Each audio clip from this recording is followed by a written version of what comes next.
Welcome to A View from the Tower, a chance for you to find out a little bit more about Mount Union College. Join us as we talk with some of the very special faculty, administrators, alumni, students, and friends of Mount Union. I'm Jim Knapp, and together we'll discover the tradition, a tradition of excellence at Mount Union College. Throughout the program, we'll be highlighting events on the Mount Union College campus for the week of November 3rd through the 10th. On Sunday, November 3rd, the Mount Union College Brass Choir will present a concert at 7:30 p.m. in the Presser Recital Hall. Our first guest today is Dr. John Fleischhauer, Dean of Mount Union College. He took this opportunity to talk with WRMU's Matt Smith about the benefits of a liberal arts education.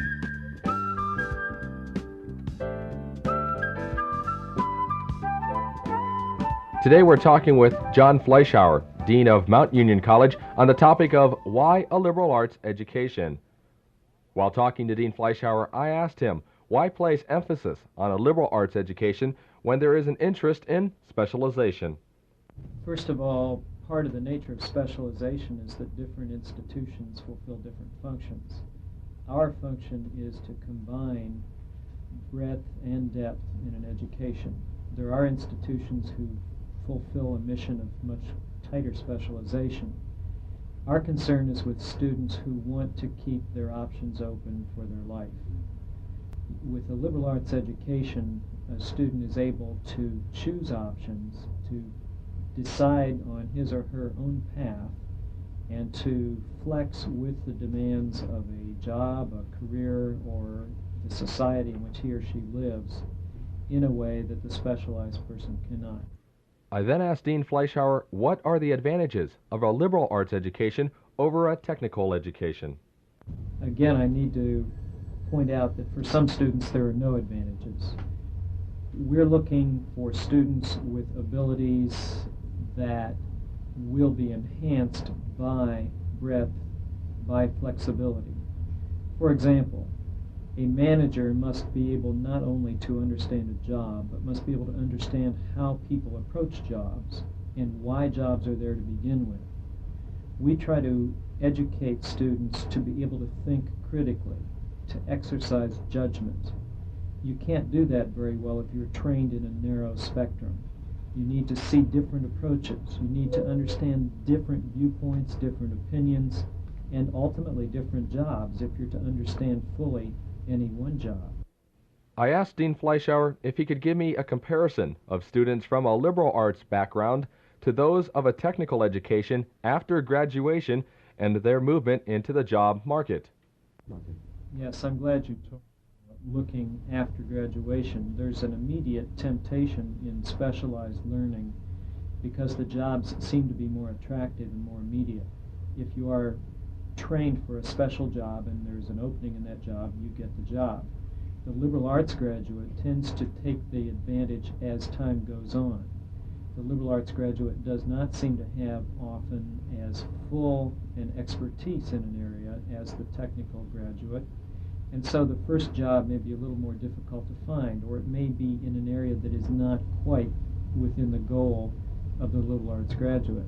But studies have shown that over a period of time, the liberal arts graduate begins to move much more quickly up a career ladder than the technical graduate.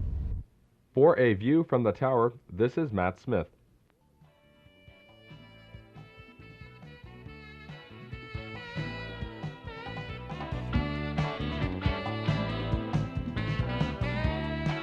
Pianist Thomas Svoboda will present a recital in Presser Hall at 8 p.m. on Monday, November 4th. He'll give a lecture in Presser Hall at 8 p.m. on Tuesday and a recital of his own music on Wednesday at 8, also in Presser.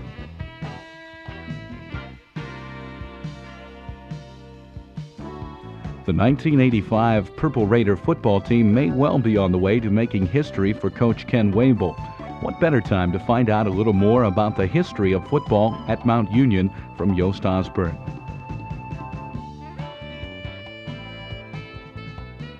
I want to tell you about the first football season at Mount Union in the fall of 1893. As collegiate football increased in popularity and as the program of military drill and physical culture on the campus of Mount Union lost appeal, a group of campus sport enthusiasts organized a football team in the fall of 1893.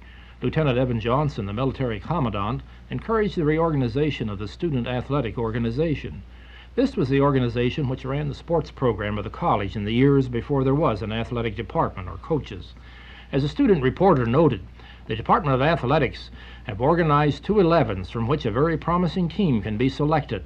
Our candidates for the team are practicing daily in passing, kicking, and catching and all other arts of the game.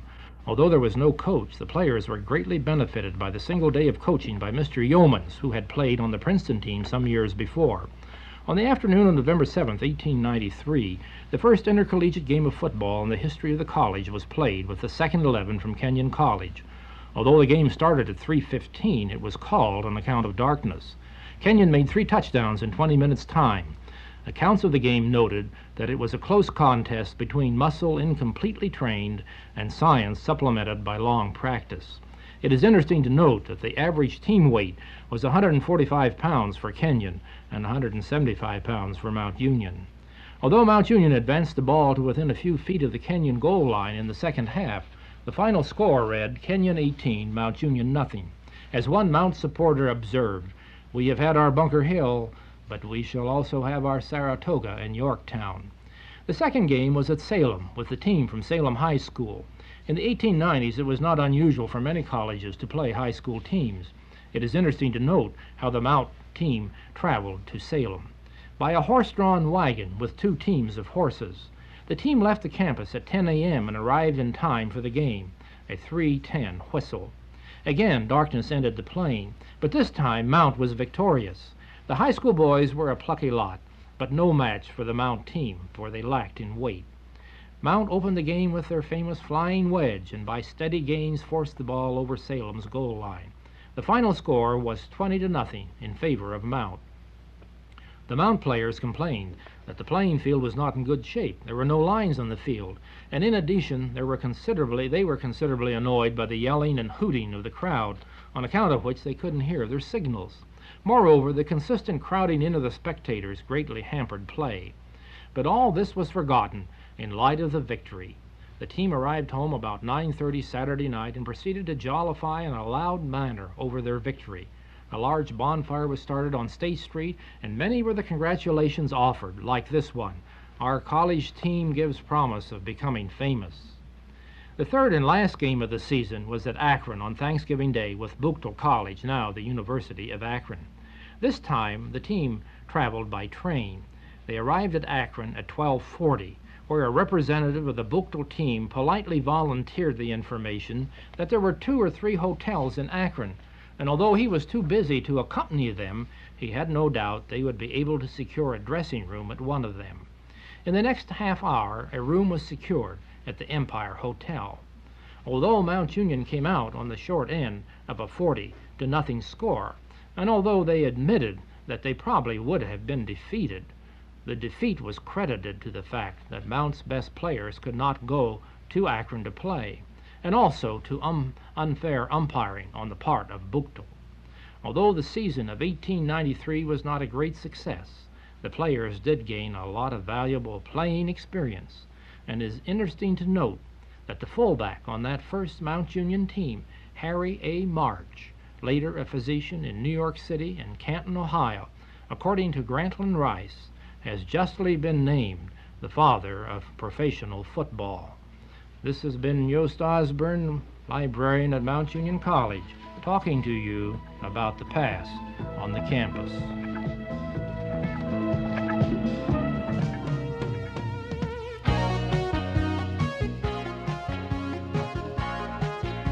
The convocation for Wednesday, November 6th will be presented by George Olson.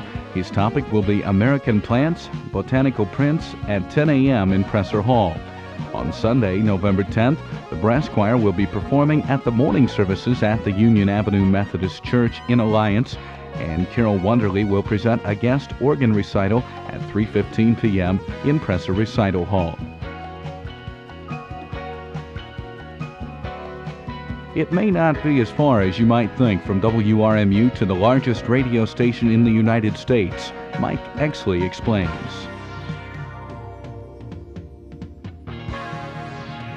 Cindy Jagodnik-Jones, business manager of the highly rated WHTZ radio in New York, is not only an alumna of Mount Union College, but also of the WRMU staff. Cindy began her career in broadcasting here at WRMU when our facilities were still in the basement of Miller Hall. We were in the basement of Miller Hall. Not as much space as you had just before you moved. There were only a couple of rooms down there. And sometimes the transmitter worked, sometimes it didn't. Periodically there were problems upstairs in the dorm, and we were flooded out. I remember spending a whole summer once repainting just to brighten things up a little. We didn't have a bathroom down there. There was a little sink, so it was a little difficult staying if you had a long shift, and you just made sure that you didn't eat anything or drink anything for hours before you were on the air. Things have changed a great deal since then. WRMU is now settled into its spacious four-studio facility on the top floor of Memorial Hall, and Cindy went on from WRMU to pursue an interesting career, beginning in Canton, Ohio. My first job was right out of college.